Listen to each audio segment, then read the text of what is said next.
Hello everyone. Today we will start with our chapter number 1 history, class 8 how, when and where. How important are dates? अक्सर हमने सुना है कि लोग जो है वो हिस्ट्री को डेट के साथ कोरिलेट करके ही पढ़ते हैं। अक्सर पास्ट को प्रेजेंट से कंपेयर करते हैं।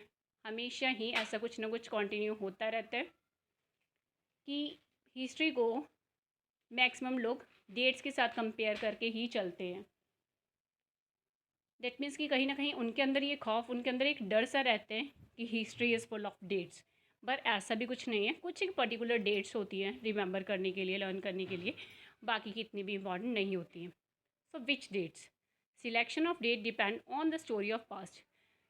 किस डेट को सिलेक्ट किया जाए ये टोटली डिपेंड करता है कि पास्ट की स्टोरी क्या थी। Focusing on a particular set of events is important. कुछ पर्टिकुलर आस्पेक्ट को ही फोकस किया जाना चाहिए। अगर किसी किंग की स्टोरी बात की जाए तो किंग की स्टोरी में उसकी बैटल्स, उसकी मैरिज की डेट, उसकी बर्थ की डेट ये इंपॉर्टेंट होगी। ये नहीं कि वो कब सोया, कब जागा, कब खाया, कब पिया। सो कौन सी डेट कितनी इंपॉर्टेंट है ये माइंड में रखना ज़रूरी है। How do we periodize? Periodize हमें कैसे किया गया था? James Mill divided the Indian history into 3 periods, Hindu, Muslims and British. James Mill ने इंडियन हिस्ट्री को 3 पार्ट्स में, 3 पीरियड्स में डिवाइड किया था। First one is Hindu, second one is Muslim and third one is British. British rule represent all the force of progress and civilization. British rule कहीं ना कहीं represent क्या करता था? अपने रूल्स, अपनी रेगुलेशन, अपनी प्रोग्रेस को। दैट मीन्स कि कहीं ना कहीं कॉलोनियल पीरियड जो था, उन्होंने अपने आप को सुपीरियर दिखाने के लिए इंडिया की हिस्ट्री को कास्ट में डिवाइड कर दिया था। वो ये दिखाना चाहते थे कि इन्फेरियर्स जो हैं वो इंडियंस हैं and they are the superior one. What is colonial? अभी मैंने एक वर्ड बोला था कॉलोनियल। कॉलोनियल क्या होता है? Colonial refer to the British rule. Colonial word से हम समझते हैं ब्रिटिश के रूल को।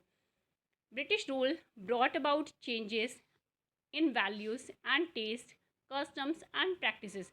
ब्रिटिश का रूल अक्सर चेंज होता रहता था कि किस तरह की उनकी वैल्यूज़ है, उनके टेस्ट कैसे हैं, किस कस्टम को वो अपना रहे हैं और क्या प्रैक्टिसेस कर रहे हैं। How do we know administration? One important sources is the official record of the British administration. एक किसी एडमिनिस्ट्रेशन को हम कैसे समझ सकते हैं? एक इंपॉर्टेंट सोर्स होता है कि वहाँ के ऑफिशियल रिकॉर्ड्स क्या हैं। The British felt all important documents and letters needed to be preserved.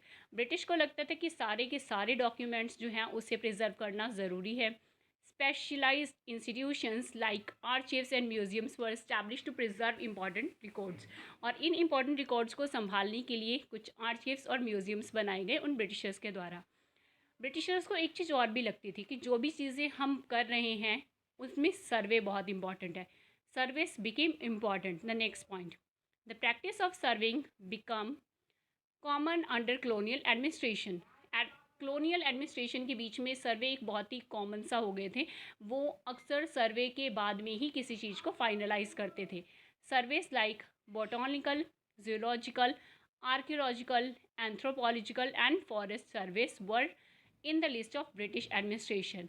अगर बात की जाए कि उनके सर्वे में क्या क्या पार्ट थे, तो उनके सर्वे में ऑलमोस्ट सारी चीज़ें ही इंक्लूड थी, चाहे वो बोटानी हो, आर्कियोलॉजिस्ट साइट्स हों, एंथ्रोपोलॉजिकल्स हों, या फिर फॉरेस्ट के सर्वे की फॉरेस्ट से कौन सी ट्रीज़, कौन से प्लांट्स मिल रहे हैं उनको, कौन सी हब्स। अब उनके ऑफिशियल रिकॉर्ड्स के बारे में हमने पढ़ा कि वो आर्चिव्स और म्यूजियम में संभाल के रखते थे। What to official record not tell? पर क्या सब चीज़ें ऑफिशियल रिकॉर्ड में मिल जाती थी? तो नहीं। The official record do not tell about the needs of people of India. Official record लोगों की ज़रूरतों को हर बार निगाह में रख के नहीं भी बनाया जाता था। उससे कहीं ज़्यादा न्यूज़ करंट न्यूज़पेपर में भी मिल जाती थी। Many official records hide the truth and only show one aspect of the event. और कई बार तो ऐसा होता था कि वो ऑफिशियल रिकॉर्ड्स जो कि ब्रिटिशर्स के अंडर में हैं, अगर तो उस टाइम पे अगर प्रिंट हो रहे हैं तो वो उनकी साइड को ही शो करता था and the other side show नहीं भी की जाती थी। अब ये तो हो गया चैप्टर की समरी के टाइप में। अब इसके मेन इंपॉर्टेंट जो लाइंस इस चैप्टर में हैं वो सारी भी हम कंक्लूड करेंगे इसी में। So nextly the important lines जो कि चैप्टर में थी। First one is Brahmans offering the shastras to Britannia frontispiece to the first produced by James Rennell 1782। तो 1782 में जेम्स रैनल ने ब्राह्मण को एक शस्त्र Britannia as a gift offer किया था। The second one is in 1922 advertisement for Lipton tea. अब जैसे कि हमें किसी पास्ट के बारे में कैसे पता लगता है, तो एडवर्टाइजमेंट के ज़रिए ऑफकोर्स आपके चैप्टर में आपको एक एडवर्टाइजमेंट दे रखी है। उस एडवर्टाइजमेंट की अगर हम बात करें, वो 1922 को प्रिंट हुई थी, लिप्टन टी की वो एडवर्टाइजमेंट है। उसमें कौन था, तो उसमें प्रिंस अर्थुर था, जो कि सन था कहाँ का, वो सन था क्वीन विक्टोरिया का बेटा था, ब्रिटेन के। नेक्स्ट आपका इंपॉर्टेंट बन रहा है फर्स्ट गवर्नर जनरल कौन था। तो फर्स्ट गवर्नर जनरल जो थे वो थे वॉन हेस्टिंग्स, 1773 में थे। नेक्स्ट द लास्ट वाइसराय वो थे लॉर्ड माउंटबेटन। अब ये जो फर्स्ट गवर्नर और लास्ट वाइसराय के बीच का चेंज है, तो बाद में गवर्नर्स की पोस्ट को ही चेंज करके वाइसराय में कन्वर्ट कर दी गई थी, क्योंकि प्रेसिडेंसी आपस में ऐड कर दी गई थी। नेक्स्ट हाउ डू वी पीरियडाइज, हमें कैसे पीरियडाइज किया गया, ऑलरेडी पढ़ चुके हैं, वैसे दोबारा रिपीट हो रहा है। 1817 में जेम्स मिल एक स्कॉटिश इकोनॉमिस्ट पॉलिटिकल फिलोसफर जो था, उसने अपनी एक 3 वॉल्यूम बुक जो थी वो प्रिंट की थी।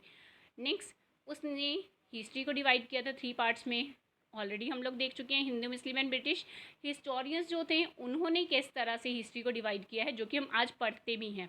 Ancient, medieval and modern. What is colonials, Britishers को बिलोंग कर रही है। How do we know, administration products के ज़रिए हम उन सारी चीज़ों के बारे में जान पाते हैं।